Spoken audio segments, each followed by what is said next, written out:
44편입니다. 이 제목을 보시면요, 고라 자손의 마스길이라고 되어 있는 걸 알 수 있습니다. 마스길, 이 단어의 각주를 보시면요, 교훈이라고 되어 있습니다. 이 시가 교훈의 시라는 겁니다. 인도자를 따라 부르는 노래다라고 되어 있는데, 인도자가 선창을 하면 백성들이 똑같이 따라서 부르는 그런 노래 형식으로 되어 있다는 거예요. 그렇게 해서 기억하고 또 기억해야 될, 결코 잊지 말아야 할 중요한 교훈이 오늘의 말씀이라는 것입니다. 특별히 저는 이 교훈이 지금과 같은 이 위기의 때에 딱 맞는, 꼭 필요한 말씀이다라는 생각이 듭니다. 그러면 여러분, 오늘 말씀은 우리에게 무엇을 교훈하고 있는가? 전체 구절이 26절이나 되다 보니까 그냥 읽으면요, 그냥 읽으면서 내용을 파악하고 의미를 찾으려고 하면 생각보다 쉽지 않으시다는 생각이 들 겁니다. 그럴 때는요, 우선 핵심 구절을 먼저 찾을 필요가 있습니다. 오늘 이 장의 핵심 구절은요, 22절에 있습니다. 우리가 종일 주를 위하여 죽임을 당하게 되며 도살할 양같이 여김을 받았나이다 하는 이 말씀이에요. 이 말씀이 왜 핵심 구절인가 하면요, 신약 성경에서 사도 바울이 바로 이 구절을 인용해 왔기 때문에 그렇습니다. 그 인용된 구절을 보고 그 부분의 문맥과 주제를 파악하고 나면 오늘 본문의 핵심 내용도 무엇인지 저절로 떠오르게 돼 있다는 거죠. 여러분, 신약 성경에서요, 특정한 성경 구절을 인용을 하잖아요. 선지자가 말한 바 이러이러하다, 그리고 성경에 이르기를 이러이러하다, 이런 식으로 구약의 말씀을 인용해서 가지고 오는데, 그럴 때는요, 단순히 그 구절 하나만 들고 오는 게 아닙니다. 그럼 성경 해석하기가 굉장히 어렵습니다. 해당 구절이 있는 그 장 전체의 주제를 가지고 오는 경우가 많이 있다는 겁니다. 이 말인즉슨 신약에서 어떤 주장을 하기 위해서 구약의 특정 성경 구절을 들고 왔다고 하면은 신약에서 말하려고 했던 그 주제가 본래 구절인 구약에서도 똑같은 주제가 될 수 있다는 것입니다. 자, 그런 의미에서 오늘 말씀의 핵심인 22절을 다시 한번 보시죠. 우리가 종일 주를 위하여 죽임을 당하게 되며 도살할 양같이 여김을 받았나이다. 종일 이 고난 속에 있었다. 그리고 이 구절은요, 신약성경 로마서 8장 36절에 그대로 인용이 됩니다. 제가 읽어드리죠. 기록된 바 우리가 종일 주를 위하여 죽임을 당하게 되며 도살당할 양같이 여김을 받았나이다 함과 같으니라 라고 돼 있어요. 그렇다면 이 구절이 인용된 신약의 본문, 로마서 본문은 어떤 내용인가? 앞뒤에 있는 구절 몇 구절만 봐도 확실히 알 수 있는데, 로마서 8장 31절에 이렇게 얘기했어요. 그런즉 이 일에 대하여 우리가 무슨 말 하리요? 만일 하나님이 우리를 위하시면 누가 우리를 대적하리요? 하나님이 우리의 편이신데 우리가 두려워할 게 뭐가 있냐? 이렇게 묻는 거죠. 그렇습니다, 여러분. 우주 만물을 창조하신 하나님이 천하 모든 것의 주관자이신 그분이 내 편이시라면 사실상 우리가 두려워할 것은 아무것도 없는 것이 맞습니다. 중요한 건 근거겠죠. 무슨 근거로 하나님이 내 편이라고 말하냐는 거죠. 하나님이 나를 도우신다고 우리가 어떻게 확신할 수 있냐는 겁니다. 8장 32절은 이렇게 말합니다. 자기 아들을 아끼지 아니하시고 우리 모든 사람을 위하여 내주신 이가 어찌 그 아들과 함께 모든 것을 우리에게 주시지 아니하겠느냐. 하나님이 여러분 우리 편이시라는 증거, 편들어주는 이상으로 우리를 사랑하신다는 근거가 있는데, 그게 바로 아들이신 예수 그리스도라는 겁니다. 누구에게나요, 자녀는 소중한 법입니다. 소중한 존재입니다. 그런데 여러분, 우리 하나님의 형상이잖아요, 우리가요. 이 형상의 본체이신 하나님으로 이 내용을 소급해서 생각해 보십시오. 하나님께 있어서도 가장 소중한 분은 분명 독생하신 성자이심을 우리는 알 수 있습니다. 그런데 우리를 위해서, 바로 나를 위해서 그 아들을 내어주셨다는 것입니다. 그 아들이 십자가에 죽으실 때조차 하나님은 그분을 버려두셨다는 거예요. 그렇게 해서 그 아들의 피값으로 우리를 사셨다는 겁니다. 그게 우리를 향하신 하나님의 그 사랑의 크기입니다. 나를 구하려고 그 아들을 내어주실 정도였다면 그 아들과 함께 모든 것을 주시지 않을 이유가 무엇이겠는가? 바울이 그걸 묻고 있는 거예요. 물론 그렇다고 해도 죄악 세상에서 우리가 살고 있는 이상 우리에게 고난이 없을 수 없습니다. 아니, 죄악 세상에서 살기 때문에 하나님의 백성은 오히려 더 큰 고난을, 믿지 않는 사람보다 더 큰 고난을 당할 수 있습니다. 35절 중반에서 이렇게 얘기를 해요. 환난이나 곤고나 박해나 기근이나 적신이나 위험이나 칼이랴. 믿는 사람들, 믿지 않는 사람들은 당하지 않을 만한 일들을 믿기 때문에, 하나님의 자녀이기 때문에 당할 수 있다는 거죠. 이 정도나 말도 안 되는 고난을 당할 수 있다고.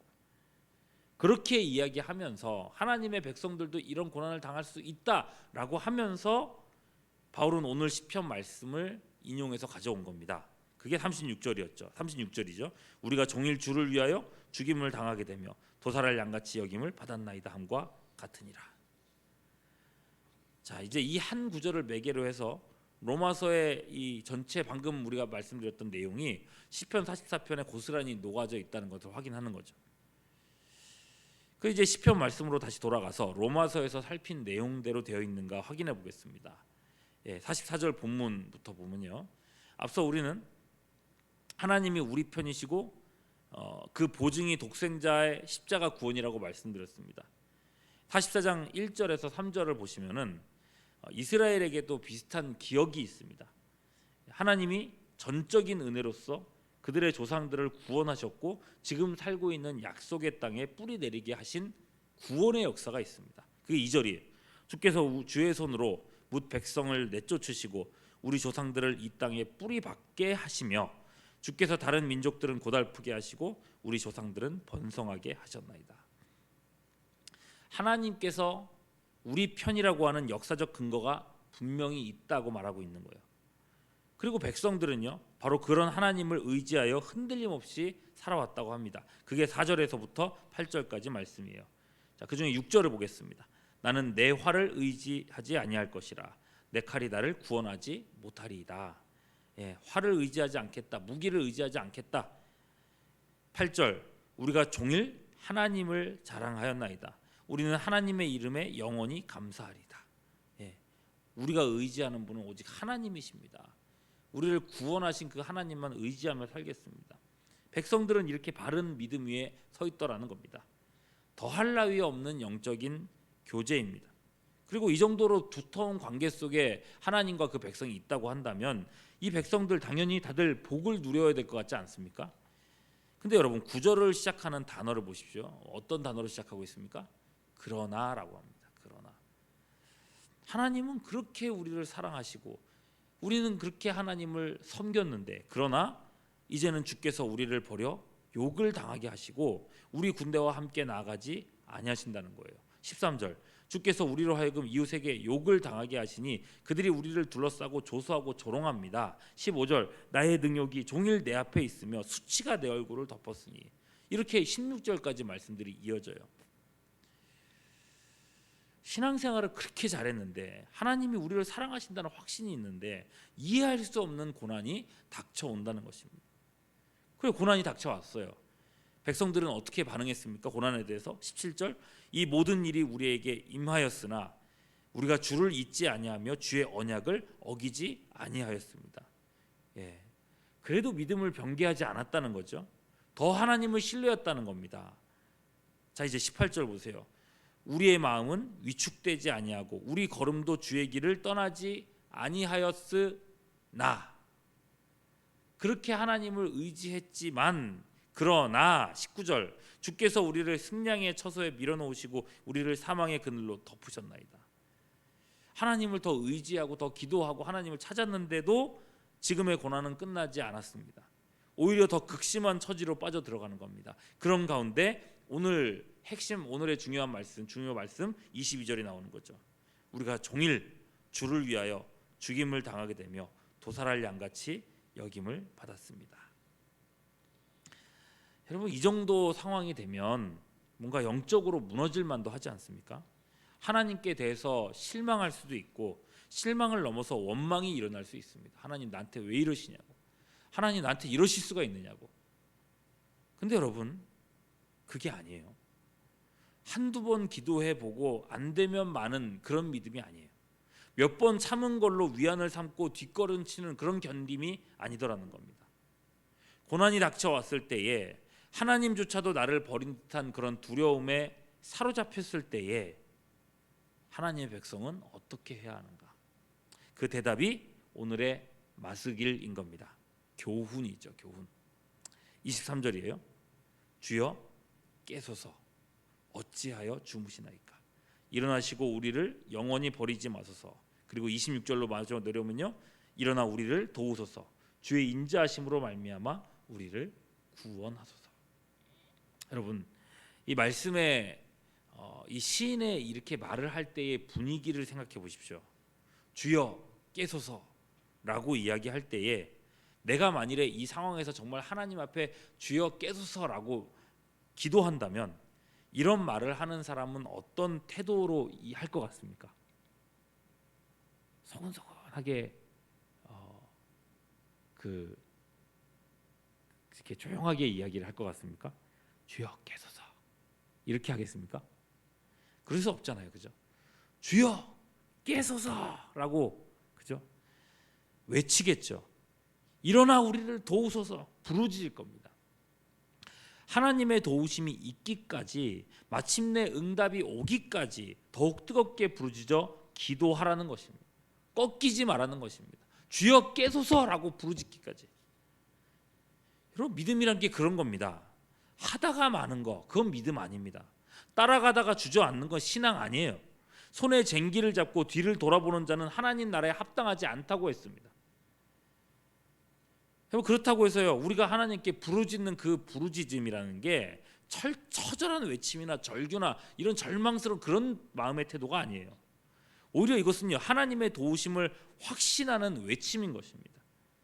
그 확신을 앞서 우리가 함께 봤던 로마서 8장에서는, 같은 구절을 공유하고 있는 로마서 8장에서는 이렇게 표현합니다. 37절에 보면 이렇게 나와 있어요. 그러나 우리가 그런 고난에 종일 주를 위하여 고난당하고 있지만 이 모든 일에 우리를 사랑하시는 이로 말미암아 우리가 넉넉히 이기느니라. 38절 39절에 이렇게 이어집니다. 내가 확신하노니 사망이나 생명이나 천사들이나 권세자들이나 현재일이나 장래일이나 능력이나 높음이나 깊음이나 다른 어떤 피조물이라도 우리를 우리 주 그리스도 예수 안에 있는 하나님의 사랑에서 끊을 수 없으리라. 그러니 넉넉히 이기느니라. 여러분, 사방이 막힌 듯한, 그리고 또 모든 것이 막막해져 있는 오늘날에 우리는 이 말씀을 확신해야 합니다. 성경이 주고자 하는 마스길, 교훈 앞에 서 있어야 합니다. 우리는 뒤로 물러가 침륜에 빠질 사람들이 아닙니다. 한 1년 영상으로 예배 드리고 영상으로 예배만 드렸다고 해서, 또 이런저런 일로 실패하고 또 실패했다고 해서, 한동안 기도도 잘 못하고 신앙생활도 제대로 이어지지 못했다고 해서 그래서 하나님이 나를 버렸을 거라 여기고 하나님과 거리를 두고 그냥 주저앉아 있어서는 안 된다는 것입니다. 넉넉히 이기느니라. 이것이 우리에게 주신 하나님의 약속이고 신앙의 선배들이 누렸던 실체입니다. 여러분, 이제 당장 내일이죠.